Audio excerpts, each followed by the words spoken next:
because of you. We're here because you were there. We've arrived from every corner of the planet to this nation to seek the fulfillment of the promise of America. We were promised a better life in our home countries, where we were told that privatizing water and electricity would make things run more efficiently. Instead, the quality remained almost the same, and the price was increased until it became an unaffordable luxury.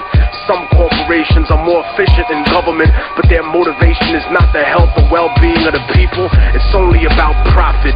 Everything else, their image, their human resources, their public relations only exist to protect the reality behind it.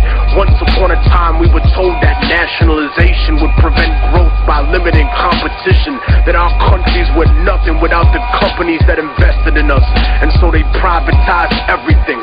Everything in our country was owned by people that had no connection to our culture, by those who never had our interest at heart. They didn't care about our survival or well-being. They just wanted to turn a profit by raping the land, by exploiting our people, our industry, and our resources. They took everything we built and made it theirs. First by creating racism to justify slavery, building the capital for capitalism, and then when they gave us what they called liberty, everything we had was still owned by them. Our governments told us that socialism was the real enemy and that we would have freedom, but the foreign powers and corporations were the ones with the real freedom. The freedom to take all the wealth generated by our work and our land and give us only a small percentage of the scraps from the table. Their lust for power and their greed drove them to betray not only us, but themselves and the word of their own God. And while some used missionaries and donations to offset this abuse, other countries and companies were blatant with their crimes, using war, disease, and sanctions that killed millions. They supported corrupt governments that were almost like the old slave masters in their repression of the people, because their loyalty was to those who enabled them, installed them, and kept them in power.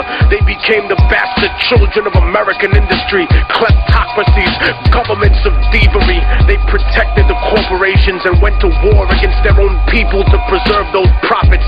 The puppet rulers were given billions of US tax dollars to fund civil wars, right-wing death squads, execute political dissidents, sympathetic clergy, and even overthrow democratically elected governments. And so the age of revolution began again. They painted it as godless terrorists versus the free world and the free market. But the free market has never been free, because the market does not regulate itself. It is manipulated like a puppet, and it survives because of its image.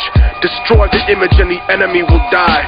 Such is the same in the rap industry, for the major label superpowers treat the underground like the third world. When they need new assets, new artists to prostitute or sign and put on the shelf to use their songs, when they needed new concepts, music, and publishing to steal from producers, they came to the underground, to the third world.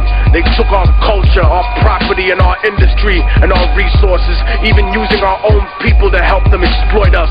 But behind the mask of efficiency they claim that we need to succeed, they're no better than us. Their economic advertisement was always a lie. A few got rich, but most were given an illusion of wealth, almost as if it was designed for failure. Opportunity comes at the price of the soul in the music. So remember what they are underneath the fancy architecture: glitter and rented jewelry, the cars, the IMF loans, the seeds with suicide genes, 20-year contracts and oil blood money.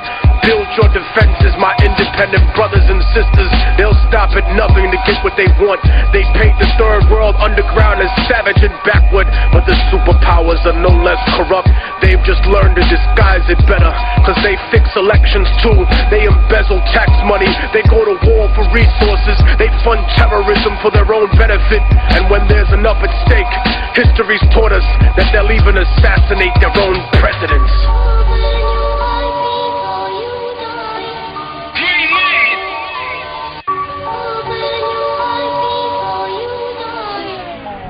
Just as the Columbia we think represents man's finest aspirations in the field of science and technology, so too does the struggle of the Afghan people represent man's highest aspirations for freedom.